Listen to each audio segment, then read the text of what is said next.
السلام عليكم ورحمة الله وبركاته. اللهم صل وسلم على رسول الله. مرحبا بكم غالياتي، إن شاء الله كامل تكونوا مهنيين، خصوصا اللي عندها أولادها راهم مع الامتحانات. نقول لك حبيبتي ربي يكون في عونك، وربي ينجح كامل ولادنا وكامل أولاد الأمة المسلمة يا رب العالمين. في هذه الفترة تاع الامتحانات حبيت عفوا نشارك معكم غير الوصفات السهلة والسريعة وطبعا اقتصادية، باش وقتكم كامل تمدوه لولادكم. اليوم جبت لكم هذه الوصفة اللي راهي مقلبة مواقع التواصل الاجتماعي، اللي سموها بكغاتا الأعراس. أنا صراحة ما عجبنيش اسمها. الأعراس ديالنا نحبوهم بالطعام الله الله، ولا بالشطيطحة، بالشوربة. كاين بزاف أطباق يولمو الأعراس، ماشي هاد الكغاتا. بصح حبيت نجربو معاكم لأنه سهل وسريع ويسلك كي تكوني حاصلة، بالخف يوجد أيضا وثان بنان. ما نطول عليكم، يلا نبداو بالوصفة وطريقة التحضير مع بعض. كما راكم تلاحظوا عندي حبيبات بطاطا، بعد ما قشرتهم وغسلتهم راني نقطعهم صغار كما راكم تلاحظوا هكذايا. وطبعا عدد عفوا كمية البطاطا راح تكون حسب عدد أفراد العائلة، تقدري تنقصي كما تقدري تزيدي طبعا.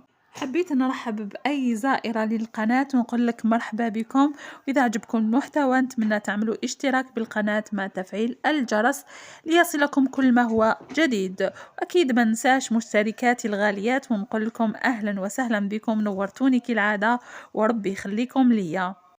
بعد ما نكمل نقطعها كامل ندير لها ملح ونقليها عادي.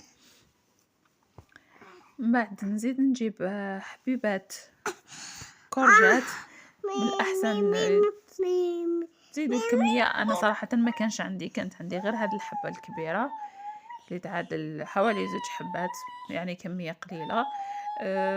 تقدروا تضيفوا واحد 4 حبات هكذاك على حسب البطاطا اللي درت أنا. كما قلت لكم كما تزيدوا في كمية البطاطا حنزيدوا في الكورجات ديالكم. هي أيضا ندير لها كمية من الملح ونقليها أيضا بنفس الطريقة. بعد ما طيب البطاطا ديالي والكورجات، من جهة أخرى نجيب 4 حبات بيض كما راكم تلاحظوا. طبعا إذا ضعفتوا كمية البطاطا والكورجات راح نضعفوا المقادير اللي راح تشوفوه معايا هنا. طبعا زدت معاهم شوية معدنوس،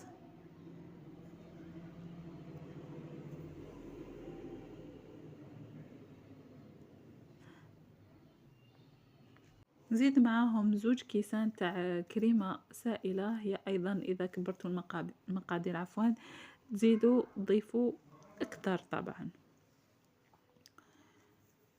تقدروا تعوضوا كريمة سائلة ب ياوت ناتور. زدت معاهم كمية من فرماج رابي. أنا زدت معاهم 4 قطع من جبن قطع، أنا درت تيب توب. كما تقدروا تضيفوا أي جبن، الجبن هذاك تاع البيدون، جبن طري، المهم اللي كان عندكم أي نوعية، المهم تكون بنينة. كما تعرفوا هاد الوصفة بدون لحوم، على هذيك راح نعوضوها بالأجبان سيبوصال تجي بنينة. زدت معهم الملح، تقدروا تضيفوا لي زيبيس، فلفل أسود، تابل الدجاج أو الشاورما، زنجبيل. أنا استغنيت على التوابل، ما درتهمش، ما درت حتى تابل. تقدروا تضيفوا حتى ثوم أو تابل الثوم. نخلط كامل المكونات كما لاحظتوا.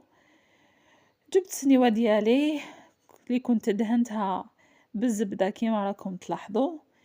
تقدروا تديروا لي فريت ديالكم مباشرة في السنيوة، تحطوا البطاطا وتزيدوا فوقها طبقة تاع بطاطا وطبقة تاع كورجات، زيدوا طبقة تاع بطاطا، ومن بعد تضيفوا هاد الخليط تاع مكونات المزيج هذا كامل من الفوق. انا نحب يجيني مجمخ كامل، على هذيك نستعمل هاد الطريقه. ضفت البطاطا والكورجات ديالي ومن بعد خلطتهم كامل الكل مع بعض كما راكم تلاحظوا بهذه الطريقه. حاولوا ما تستعملوش فرشيطه ولا مغرفه كي تكونوا تحركوا فيهم، سينو واحد تتعبز لكم كامل هذيك البطاطا. استعملوها كمغرفه تاع اللوح باش تحافظ على شكلها ما تتخسرش. بهذه الطريقه حركوها مليح، سيو دخلوها كامل للداخل.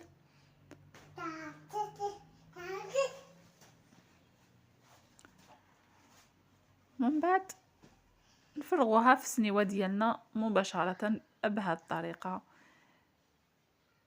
كما قلت لكم سابقا حاولوا دائما تستعملوا فرماج اللي يكون بنين في هذه الوصفه.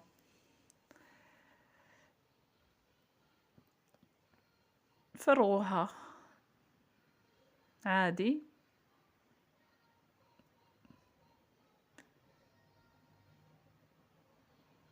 كما راكم تلاحظوا. اللهم صل وسلم على سيدنا محمد وعلى آله أجمعين. نسوي لها الوجه ديالها كامل، نسي نديرها على مستوى واحد بهذه الطريقة. من بعد نجيبو كمية من الفرماج رابي، من الأحسن يكون نوعية جيدة. أنا استعملت جودة، أنا نستعمل أيضا نابولي، تقدروا تخلطوا بيناتهم. نابولي ما يذوبش كما تعرفوا، نابولي استعملته لداخل وجودة راني نستعملوه من الفوق على الوجه باش يعطيك لون شباب ويذوب ويجي الجو ديالو أيضا بنين. بعد ما نكمل الفرماج ديالي ندخلو الفرن اللي يكون شعلته من قبل على درجة متوسطة.